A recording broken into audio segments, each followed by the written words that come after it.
கர்த்தர் அதிசயங்களை செய்கிறார். ஊழியங்கள் வழங்கும் ஜீவ வார்த்தை. இந்த நாளிலும் கர்த்தருடைய ஊழியக்காரன் உங்களை வாழ்த்துகிறேன். இயேசுவின் நாமத்தில் உங்களை ஆசீர்வதிக்கிறேன். உங்கள் கையின் பிரயாசங்கள் ஆசீர்வதிக்கப்படும். உங்கள் பிள்ளைகளுடைய படிப்பு, வேலை, வியாபாரம், தொழில் எல்லாவற்றிலும் கர்த்தர் கூட இருப்பார். இந்த நாளில் புதிய காரியத்தை பார்க்க போகிறீங்க. புதிய நன்மைகளை காண போகிறீங்க. சந்தோஷத்தை நீங்கள் பார்க்க போகிறீங்க. சமாதானத்தை பார்க்க போகிறீங்க. கர்த்தர் உங்களை ஆசீர்வதிக்க போகிறார். இந்த நாளின் ஜீவார்த்தைக்கான வசனம் யோபு 29:19. என் வேர் தண்ணீர்களின் ஓரமாய் படர்ந்தது, என் கிளையின் மேல் பனி ராமுழுவதும் தங்கியிருந்தது.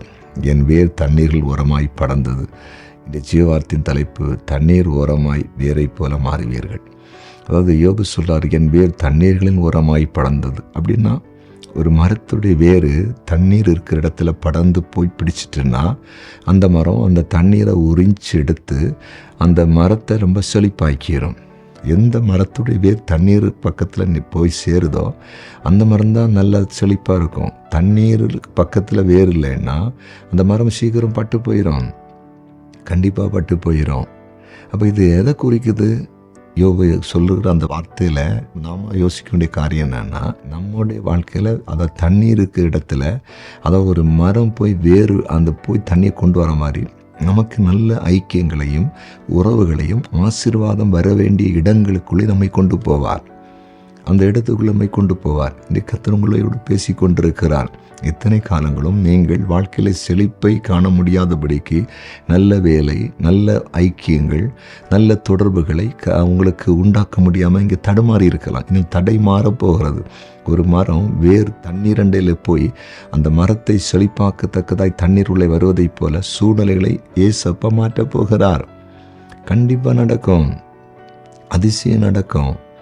சில பிஸ்னஸ் பண்ணுற ஆட்களை பாருங்கள், அவங்க எப்படி வளர்கிறாங்கன்னா அவங்க வாழ்க்கையில் நல்ல தொடர்புகளை கொடுப்பார், நல்ல ஐக்கியம், நல்ல பிஸ்னஸ் காரங்களோ கூட அல்லது நல்ல ஒரு ஏஜென்சி கூட ஒரு லாபம் கிடைக்கத்தக்கதான ஒரு இடத்தோடு அவங்களுக்கு நல்ல ஐக்கியம் உண்டாகும்.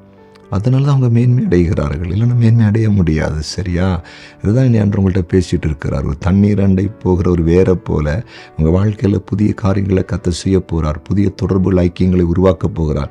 அதன் மூலம் உங்கள் வாழ்க்கையே மாறப்போகிறது, மேன்மை உண்டாக போகிறது. நல்ல நண்பர்களை, ஆவிக்குரிய நண்பர்களை, ஜெபிக்கிற பிள்ளைகளை, நல்ல ஊழியர்களை உங்களுக்கு ஐக்கியப்படுத்த போகிறார். அதிசயம் நடக்க போகிறது. ஜெபிக்கலாமா? ஜெபிக்கலாம். எங்கள் அன்பு ஆண்டவரே, தண்ணீர் அண்டை போகிற ஒரு மரத்தின் வேரை போல உம்முடைய பிள்ளைகள் வாழ்க்கையில் இன்றைக்கு சூழ்நிலைகளை அப்படியே மாற்றித்தாரோம்.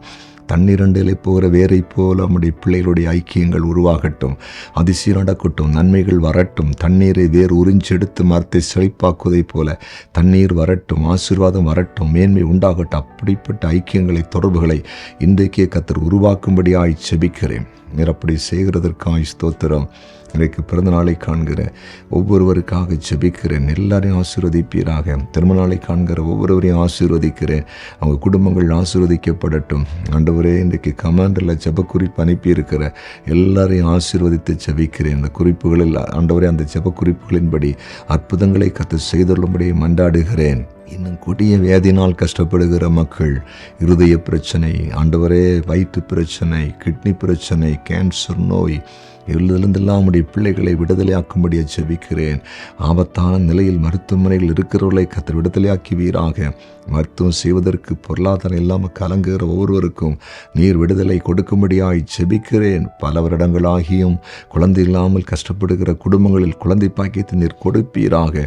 அப்படி நீர் செய்கிறதற்காய் நன்றி. இயேசுவின் நாமத்தில் பிதாவே, ஆமேன், ஆமேன், ஆமேன்.